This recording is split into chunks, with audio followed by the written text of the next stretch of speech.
आमच्या केळी पिकावरतीच आहे, पण त्या उद्याच्या कालच्या दिवशी आमची केळी पुरी उद्ध्वस्त झाली.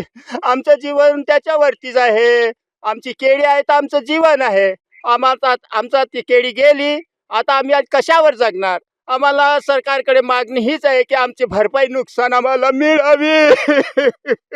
साधारण किती हेक्टर होतं आपली केळी? आमची केळी होती 1 हेक्टर. तर कितीचं नुकसान आहे तुमचं? आता काय, आता आम्हाला ते केळी उभं करायला कमीत कमी 3-4 लाख रुपये लागून गेले. मग आता तुमची मागणी काय असेल? आता कसं आहे, आमचं कमीत कमी आम्हाला ते नुकसान भरपाई तरी पाहिजे. आता आम्ही ते तयार कशी करणार, दुसरं पीक कसं उभं करणार, हेच आमची शेतकऱ्याकडे मागणी आहे, आपल्या सरकारकडे मागणी आहे. आता पेरणीचे दिवस आलेले आहेत. पेरणीचे दिवस आलेले आहे, आता आम्ही कशी तयार करा त्याला?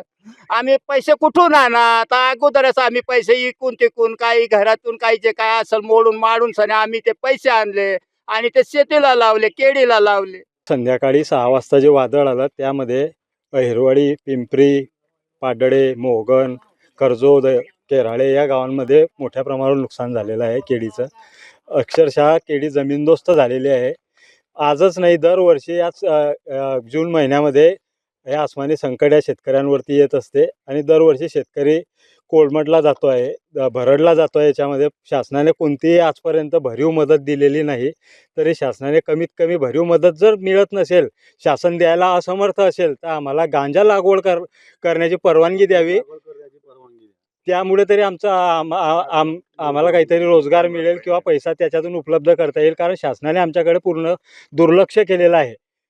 फक्त जो तुटकी मदत मिळते, तुटक्या मदतीने या केळीमध्ये काही होणार नाही आहे. कमीत कमी 1000 केळी लागवड करण्यासाठी आणि त्याला वाढवण्यासाठी 1 ते 1.5 लाख रुपये खर्च येतो. आणि जर दरवर्षी याचप्रमाणे जर या केळीचं नुकसान होत असेल तर शेतकऱ्यांनी एवढा पैसा कुठून उपलब्ध करावा?